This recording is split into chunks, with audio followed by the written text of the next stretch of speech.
You guys asked me, how did we move to the United States? Did I get my green card as a creator or as an entrepreneur? What kind of green card did I get? And what our journey looked like here in the US? I'm gonna tell you everything in this video.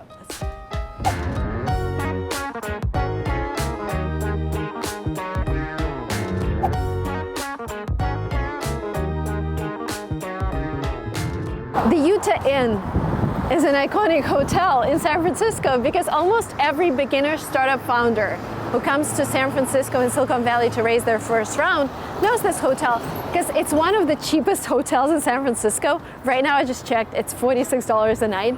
You can walk to financial districts, so you can take all the meetings without using public transportation, and you can also walk to Caltrain to go to Silicon Valley. And this is where we stayed for the first 3 days.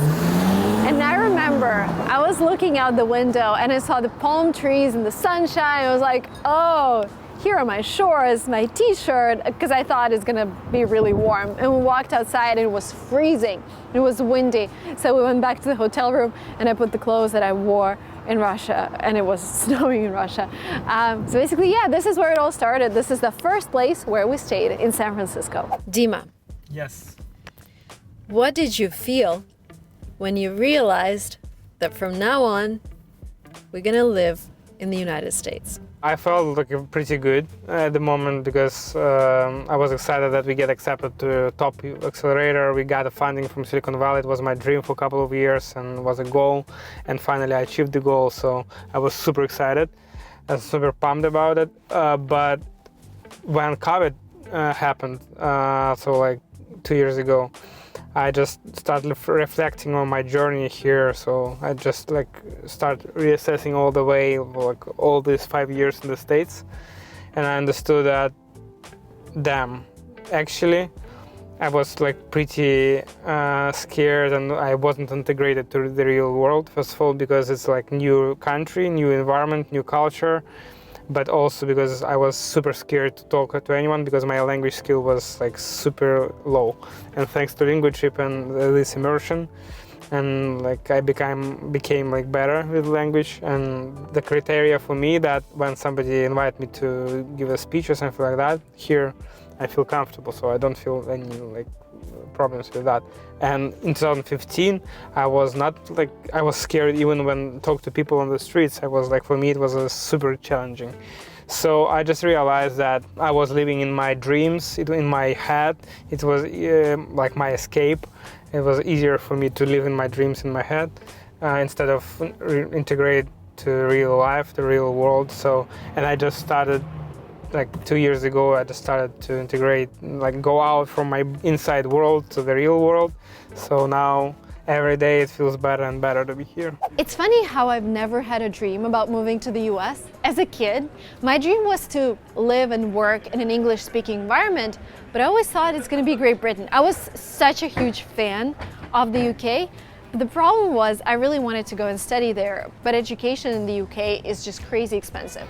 So I started researching other countries, and in 2014 I learned that you could actually go to the US and get a full-ride scholarship if you're talented enough.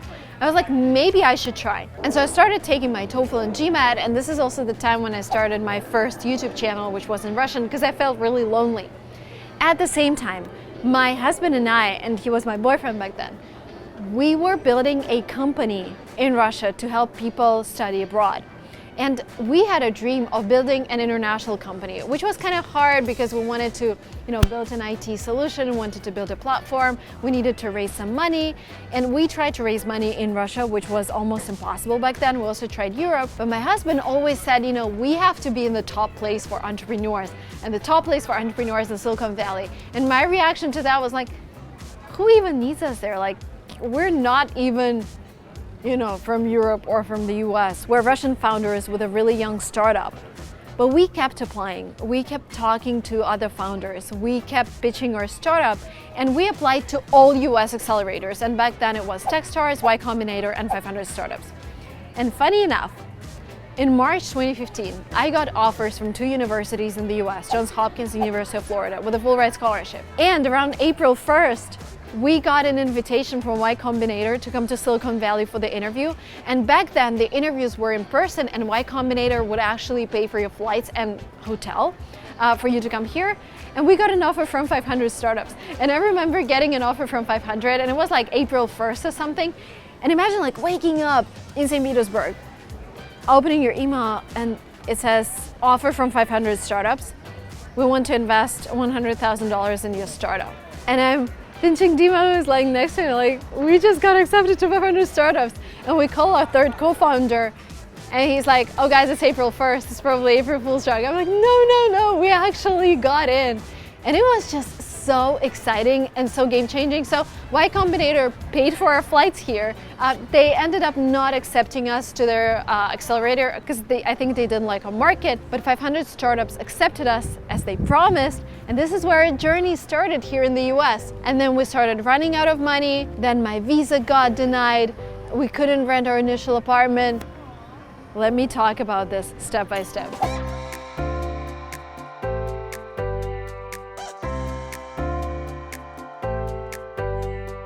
Right behind me is 444 Castro Street, the tallest building in Mountain View. This is where we spend most of the time in our first months here in the US.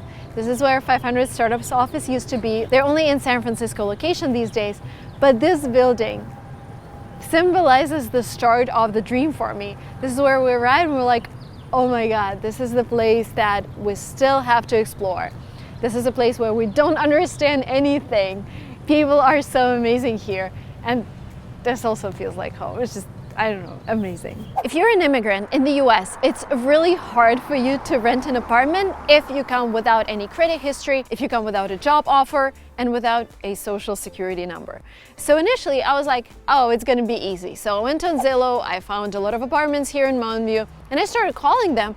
And when I started explaining our situation, that no, we don't have an employer, no, we don't have a social security number, and yes, we want a month-by-month lease, the answer from everyone was no. And after spending 2 weeks in a hotel where Dima, my husband, was bitten by a bed bug, and where a shooting happened in the night when we were staying there, we were like, okay, let's step up our game and start looking for an apartment in a different way. So the plan was to just walk down California Street from our office and look for houses that have now leasing sign, which means that they have apartments available. And in the first day, we found this beautiful house. It's called El Portal. And we went in, we met Magdalena, who is, I think she's still working here, because we're still in touch from time to time. And she was able to rent us an apartment for $2,650. She was okay with just a letter from 500 Startups that they were going to invest in us. She didn't need our social security numbers, didn't need our, employment offers or whatever. So we were able to get a 1-bedroom apartment for 3 of us to live for the next few months.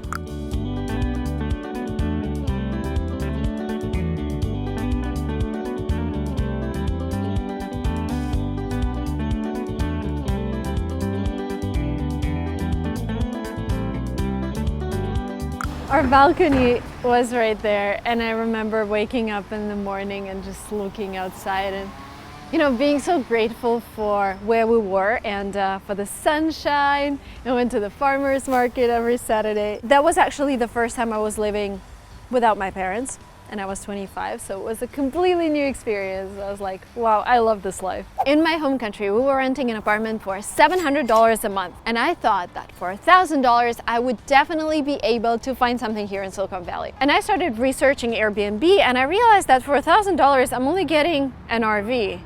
I was like, this is probably because it's on Airbnb. I'm gonna come here and I'm gonna find the right place. But when we came here, we were surprised that on average, a 1-bedroom apartment costs you $2,000 a month, $2,300 a month. And if you want a good walkable location, $2,650 a month was the deal that we were able to get. Another problem was that we were actually running out of money. And apartments in the US are rented out without any furniture. So first of all, after staying in that hotel with bed bugs, we knew that we had to buy our own beds and mattresses So I went to IKEA, and I remember spending $1,053, and that was almost everything I had on my debit card.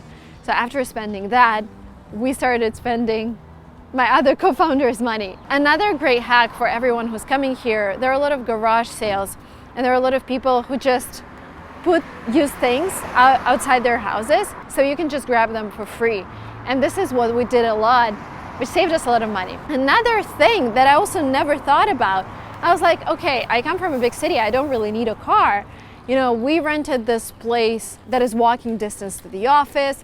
We could walk to Walmart. Why would we need a car? But the reality was, you're kind of cut off from life if you don't have a car, because there were a lot of parties in like Sunnyvale, and it takes 15 minutes to drive there, but there is no public transportation. And it kind of got really hard to go to Walmart to do your weekly groceries on a bike. And we later realized that, you know, we need to buy a car, but our budget was super limited. We had like $3,000 to buy a car. And we bought a retired police interceptor off Craigslist. And you know what my husband said? He's really good at cars. So he's like, for $3,000, we can get this car, which is normally in good condition, which is cool. And that's a retired police interceptor. And this is what we got, this black and white Ford Crown Victoria, which used to be a police car. It was still black and white, and apparently it's allowed to drive it. But sometimes people thought we were police and slowed down. That was a cool experience. We used it for 6 months. We went to LA, we went to Las Vegas on that car, and later on we sold it, which was a great experience. We were actually super lucky that we came to the US and took part in this program, 500 Startups, that meant that every morning at 9 a.m. I would bike along this road to the office and would have a meeting, and then we'd work, and then would listen to lectures from different entrepreneurs and marketing directors. And so we were lucky that we didn't come here without having any community. We were pretty much integrated from day one. But my husband came here barely speaking English. And we came from this big city with, you know, museums and theaters and restaurants, and this seemed a little like a smaller village, which it's not a village, but it's a smaller town compared to where we're from.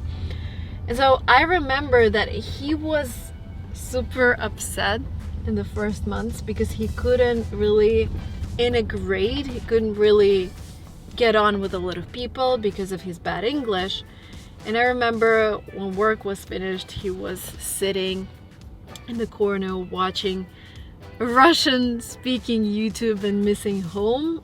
And I was like, wow, we have a problem here because I really like this place and he doesn't. Like, what are we gonna do? Sometime later, when his English became better and he actually realized what's so special about this place, and this place is not about theaters or museums, it's about people and innovation. And once he realized it, I still think, but we have to ask him that, but anyways, I think that his number one place in the world is still St. Petersburg, because this is where we were born and raised and lived for 25 years.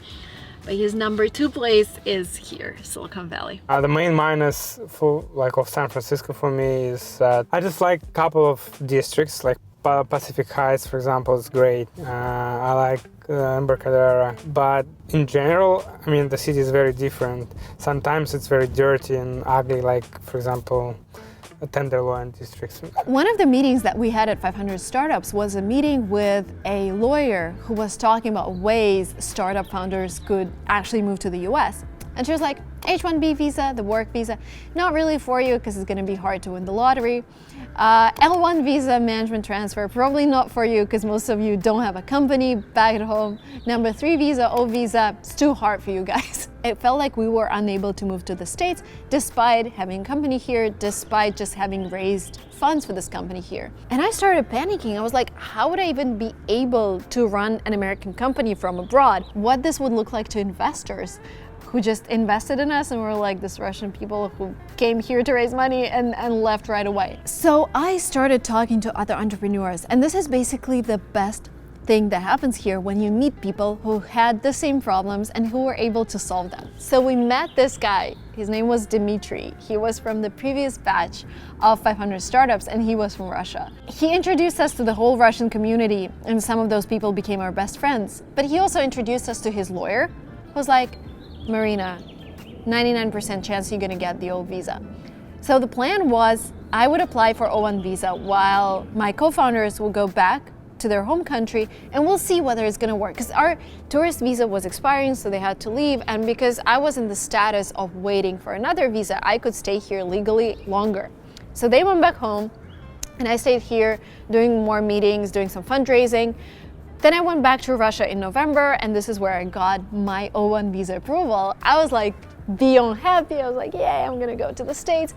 And then the last step in getting this visa is to have this formal interview at the consulate. So I went to this consulate, imagine like 25-year-old girl, long hair, smiling. I was like, hi, this is my petition. It was approved, give me my own visa. And the guy at the consulate was like, are you sure you applied for the right type? I was like, oh yeah, I paid thousands of dollars to my lawyer. He was like, what's so special about you? And I was like, we started this company, and I started explaining what my application was about, and he was like, I don't think you applied for the right type of visa. And he gave me this refusal that you get if you apply for a tourist visa and you get denied. And he was like, I can't issue your visa at this time. And I went back to my car and I started crying because I was like, we have a company in the US, we raised money there, we have investors, our bank account is there. How would I even be able to do that? Like running a company from abroad. I called my lawyer, he said, Marina, in my 10 years of practice, I actually had this once before. So he reached out to the consulate by himself, and in 3 months, they issued the visa. But when they did it, I was like, okay, the first thing that I'm gonna do when we come back to the US, I'm gonna apply for the green card so that I don't have anything like this happen to me ever. And I don't know if you can relate, but as an immigrant, you feel that, everyone is working on their startups, everyone was working on their company, and you are the only one who also has this second life, which means applying for a work visa, because it just takes a while. Like, it takes months to prepare all the documents. And getting a green card was this point where I was like, oh my God, the second life of document life is finally over for me. I got a question from you guys, and thank you so much for commenting on my community posts. So one of the questions was there anything that disappointed you in the US? My rule for life is to never have expectations regarding anything. So it wasn't like I came to the US expecting this, but in reality it's that. There are some things that are particular in the US. Like, for example, in Europe, we're used that the center of the city or a town is something that, is sparkling and shiny with the best houses and the best restaurants. Some cities in the US are completely different. Like, you go to the downtown in San Francisco, you unfortunately see a lot of homeless people. There is an area where there's open air drug dealing, and it's not a really safe area. And like, there are so many car break-ins in San Francisco. Even if you leave, like, sunglasses in your car, there is a big chance that it's going to be broken into. There are like 30,000 cases a year. It's just something that we're not used to. Like, I could leave my stuff in Russia, or when I was in Europe, I could leave my stuff in the car and no one would ever take it. And it doesn't really happen where I live these days, but still. And maybe another thing, like airports or public places are sometimes very old, or if you stay in a hotel that you expect to be like new and nice. Most of the hotels in the US are really old. And I remember my first impression when we came to Miami. I think we arrived in Fort Lauderdale airport, and my first impression was we were walking in the airport and the carpet was really smelly. And by the way, that's another thing. There are a lot of carpets in apartments here, and it's hard to maintain them. Like, you need to clean them, and at some stage they start smelling. So it's just something that you get used to.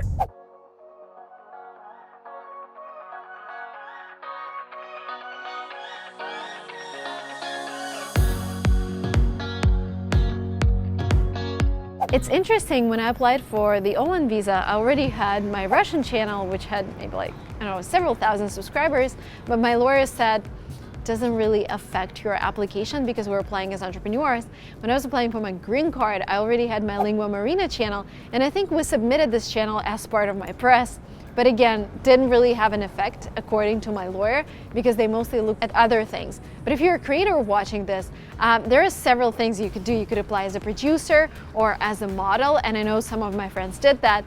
So O1 visa is this flexible visa that allows you to apply as a talent to come and work in the US. I wanted to wrap up this video by telling you guys that it's been over 4 years since I got my green card. It's almost 5 years. which means that now I can apply for my American passport. This is a huge decision for me. I think I'm gonna end up applying. My daughters are American citizens, and by the way, living on green card is just fine. The only thing you can do is vote, and you don't get this visa-free travel that you get when you're an American passport holder. But otherwise, when you're in the US, you don't really notice the difference between the green card and the American passport. But this is a very exciting time and a big decision to make. Thank you guys so much for watching this video up to the very end. If you're an immigrant in the US, let me know in the comments down below, where are you originally from? Thank you so much for watching this channel. I'll see you very soon in my next videos. And don't forget to watch my shorts. They've been blowing up recently. I'm a little like, oh my god, what's happening? So many views. But yeah, thank you for watching, guys, and see you soon. Bye bye.